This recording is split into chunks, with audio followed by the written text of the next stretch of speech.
Section 7 of The Girl with the Golden Eyes. This recording is in the public domain. Recording by Martin Geeson.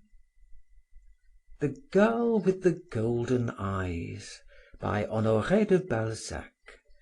Translated by Ellen Marriage. Section 7.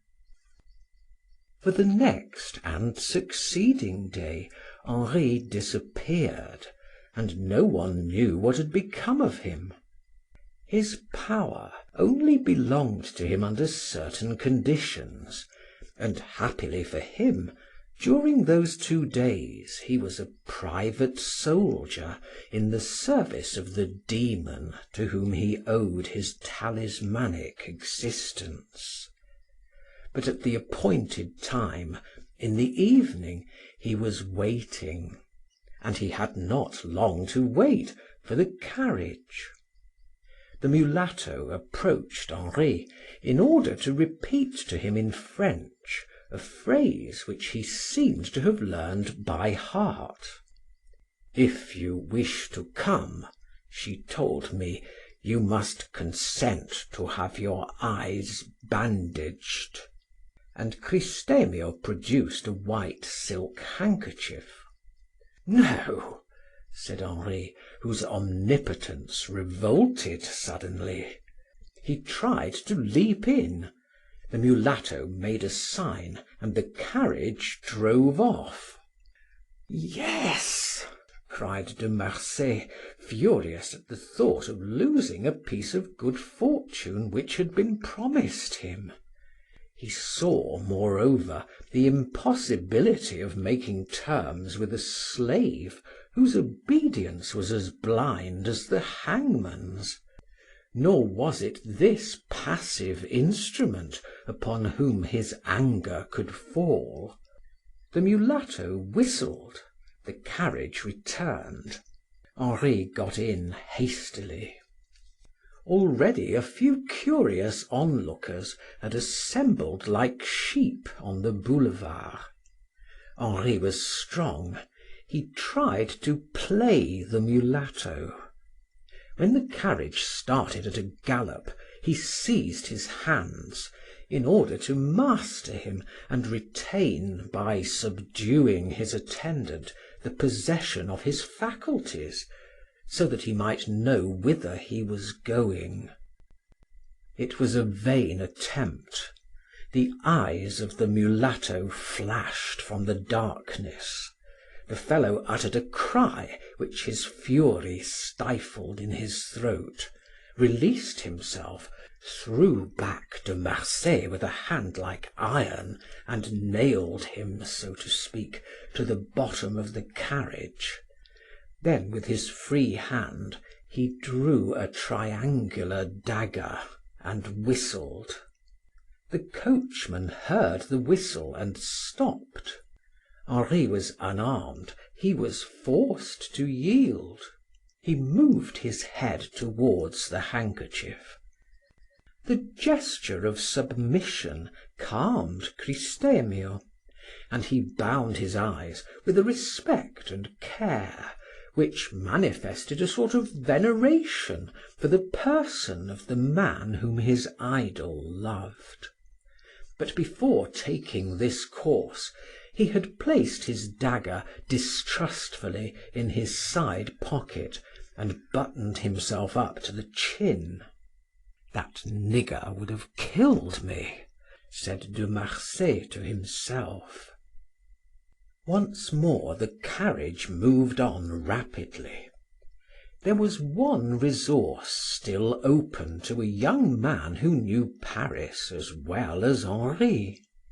To know whither he was going, he had but to collect himself and count, by the number of gutters crossed, the streets leading from the boulevards by which the carriage passed, so long as it continued straight along.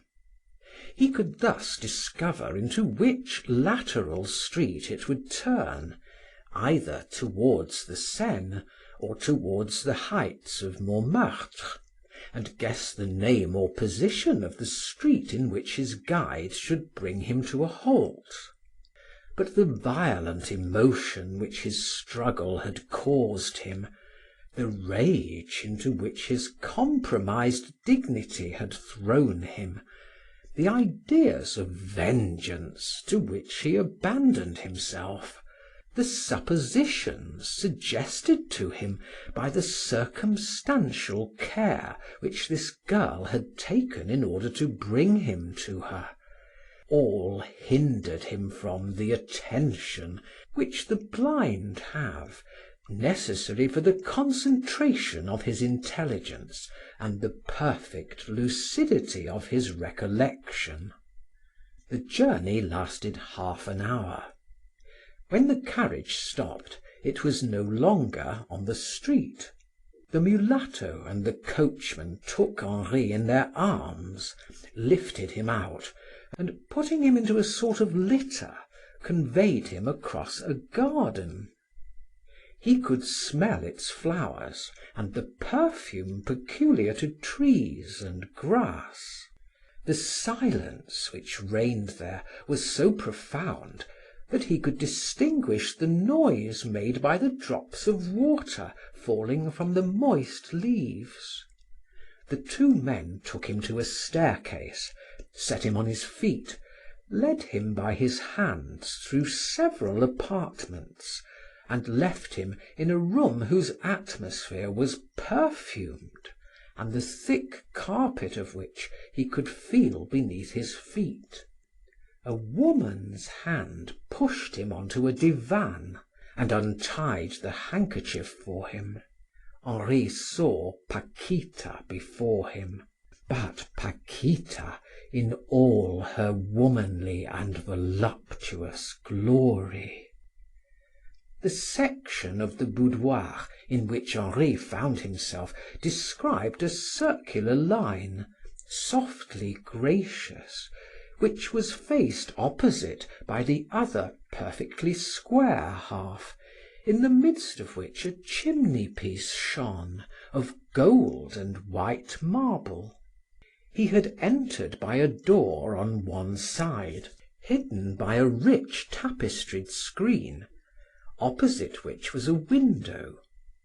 The semicircular portion was adorned with a real Turkish divan, that is to say, a mattress thrown on the ground, but a mattress as broad as a bed, a divan 50 feet in circumference, made of white cashmere, relieved by bows of black and scarlet silk arranged in panels.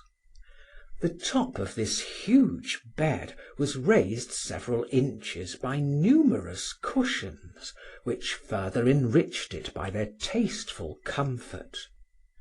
The boudoir was lined with some red stuff, over which an Indian muslin was stretched, fluted after the fashion of Corinthian columns, in plaits going in and out, and bound at the top and bottom by bands of poppy-colored stuff on which were designs in black arabesque.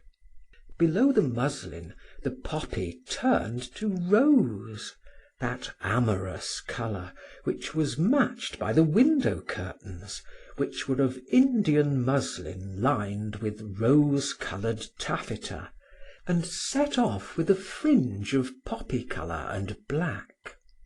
6 silver-gilt arms, each supporting 2 candles, were attached to the tapestry at an equal distance to illuminate the divan. The ceiling, from the middle of which a lustre of unpolished silver hung, was of a brilliant whiteness, and the cornice was gilded. The carpet was like an oriental shawl. It had the designs and recalled the poetry of Persia, where the hands of slaves had worked on it. The furniture was covered in white cashmere, relieved by black and poppy-colored ornaments. The clock, the candelabra, all were in white marble and gold. The only table there had a cloth of cashmere. Elegant flower pots held roses of every kind, flowers white or red. In fine, the least detail seemed to have been the object of loving thought. Never had richness hidden itself more coquettishly to become elegance, to express grace, to inspire pleasure. Everything there would have warmed the coldest of beings. The caresses of the tapestry, of which the color changed according to the direction of one's gaze, becoming either all white or all rose, harmonized with the effects of the light shed upon the diaphanous tissues of the muslin, which produced an appearance of mistiness. The soul has, I know not what attraction towards white. Love delights in red, and the passions are flattered by gold, which has the power of realizing their caprices.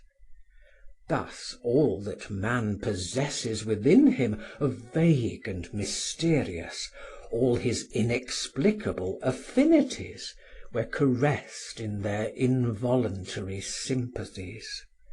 There was in this perfect harmony a concert of colour to which the soul responded with vague and voluptuous and fluctuating ideas. It was out of a misty atmosphere, laden with exquisite perfumes, that Paquita, clad in a white wrapper, her feet bare, orange blossoms in her black hair, appeared to Henri, knelt before him, adoring him as the god of this temple whither he had deigned to come. Although de Marsay was accustomed to seeing the utmost efforts of Parisian luxury, he was surprised at the aspect of this shell, like that from which Venus rose out of the sea. Whether from an effect of contrast between the darkness from which he issued and the light which bathed his soul, whether from a comparison which he swiftly made between this scene and that of their first interview, he experienced one of those delicate sensations which true poetry gives. Perceiving in the midst of this retreat, which had been opened to him as by a fairy's magic wand, the masterpiece of creation, this girl, whose warmly colored tints, whose soft skin, soft but slightly gilded by the shadows, by I know not what vaporous effusion of love, gleamed as though it reflected the rays of color and light. His anger, his desire for vengeance, his wounded vanity, all were lost. Like an eagle darting on his prey, he took her utterly to him, set her on his knees, and felt with an indescribable intoxication the voluptuous pressure of this girl, whose richly developed beauties softly enveloped him. "Come to me, Paquita," he said in a low voice. "Speak, speak without fear," she said. "This retreat was built for love. No sound can escape from it. So greatly was it desired to guard avariciously the accents and music of the beloved voice. However loud should be the cries, they would not be heard without these walls. A person might be murdered, and his moans would be as vain as if he were in the midst of the great desert." Who has understood jealousy and its needs so well? Never question me as to that, she answered, untying with a gesture of wonderful sweetness the young man's scarf, doubtless in order the better to behold his neck. Yes, there is the neck I love so well, she said. Wouldst thou please me? This interrogation, rendered by the accent almost lascivious, drew De Marsay from the reverie in which he had been plunged by Paquita's authoritative refusal to allow him any research as to the unknown being who hovered like a shadow about them. And if I wished to know who reigns here? Paquita looked at him trembling. It is not I, then, he said, rising and freeing himself from the girl, whose head fell backwards. Where I am, I would be alone. Strike, strike, said the poor slave, a prey to terror. For what do you take me, then? Will you answer? Paquita got up gently, her eyes full of tears, took a poniard from one of the two ebony pieces of furniture, and presented it to Henri with a gesture of submission which would have moved a tiger. Give me a feast such as men give when they love, she said, and whilst I sleep, slay me, for I know not how to answer thee. Hearken, I am bound like some poor beast to a stake. I am amazed that I have been able to throw a bridge over the abyss which divides us. Intoxicate me, then kill me. Ah, no, no, she cried, joining her hands. Do not kill me. I love life. Life is fair to me. If I am a slave, I am a queen too. I could beguile you with words, tell you that I love you alone, prove it to you, profit by my momentary empire to say to you, take me as one tastes the perfume of a flower when one passes it in a king's garden. Then, after having used the cunning eloquence of woman, and soared on the wings of pleasure, after having quenched my thirst, I could have you cast into a pit where none could find you, which has been made to gratify vengeance without having to fear that of the law, a pit full of lime which would kindle and consume you until no particle of you were left. You would stay in my heart, mine forever. Henri looked at the girl without trembling, and this fearless gaze filled her with joy. No, I shall not do it. You have fallen into no trap here, but upon the heart of a woman who adores you, and it is I who will be cast into the pit. All this appears to me prodigiously strange, said De Marsay, considering her. But you seem to me a good girl, a strange nature. You are, upon my word of honor, a living riddle, the answer to which is very difficult to find. Paquita understood nothing of what the young man said. She looked at him gently, opening wide eyes which could never be stupid, so much was pleasure written in them. Come then, my love, she said, returning to her first idea. Wouldst thou please me?" "I would do all that thou wouldst, and even that thou wouldst not," answered De Marsay with a laugh.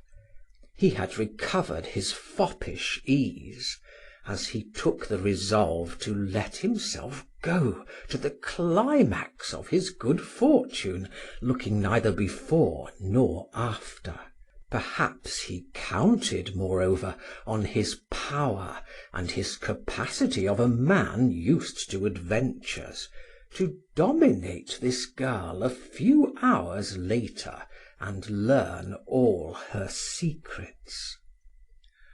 "Well," said she, "let me arrange you as I would like."